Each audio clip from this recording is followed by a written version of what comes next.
धनबाद के गोविंदपुर प्रखंड में मनरेगा के तहत किए जाने वाले विकास के कार्यों में जमकर धांधली हो रही है और इसकी शिकायत जब स्थानीय स्तर पर की गई तो किसी ने ध्यान नहीं दिया, लेकिन जब पीएमओ में शिकायत हुई तो अधिकारी जांच करने पहुंचे। एक रिपोर्ट देखिए। दरअसल मामला बिराजपुर पंचायत में मनरेगा योजनाओं में अनियमितता और 15वें वित्त के राशि हुई गड़बड़ी से जुड़ी है। धनबाद उपायुक्त के निर्देश पर गठित जांच टीम बिराजपुर पहुंची। टीम ने पंचायत के विभिन्न गांवों में मनरेगा योजना और 15वें वित्त की राशि से हुए कार्यों का निरीक्षण किया। निरीक्षण के कार्यों में अनियमितता बरते जाने का सबूत पाया गया। इस संबंध में बिराजपुर पंचायत के मंझिलाडी निवासी जानकी प्रसाद यादव, प्रदीप पांडे और अन्य लोगों ने मुख्य सचिव, धनबाद उपायुक्त और प्रधानमंत्री कार्यालय में शिकायत दर्ज कराई थी। शिकायत में कहा गया था कि बिराजपुर पंचायत में पदाधिकारी और बिचौलियों की मिलीभगत से मनरेगा योजनाओं में बड़े पैमाने पर धांधली बरती गई है। पंचायत में बिचौलियों और जनप्रतिनिधियों ने नियम कानून की धज्जियां उड़ाते हुए फर्जी मास्टर रोल प्रस्तुत कर पैसे अवैध निकासी भी की है।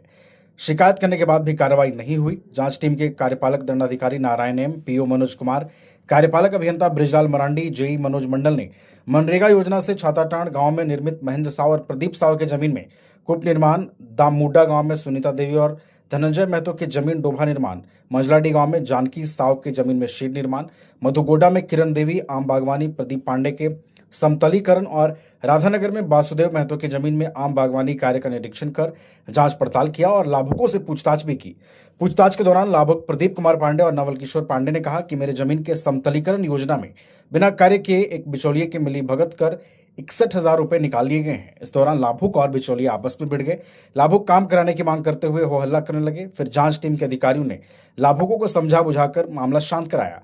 छाताटंड में कूप निर्माण के लाभुक महेंद्र साव के पिता भागीरथ महतो ने कहा कि 1,22,000 रुपए की निकासी एक बिचौलिए द्वारा कर ली गई है। उन्होंने कहा कि मुझे मात्र 15,000 रुपए ही मिले हैं।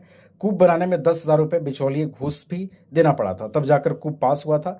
एक अन्य लाभुक की जमीन में शेड का निर्माण पूरा कर लिया गया है, लेकिन शेड का भुगतान नहीं मिला। टीम के अधिकारियों ने 15वें वित्त की राशि से मंझलाडी तालाब में बने घाट की भी जांच की। इस संबंध में कार्यपालक दंडाधिकारी नारायण राम और अन्य अधिकारियों ने कहा कि जांच जारी है।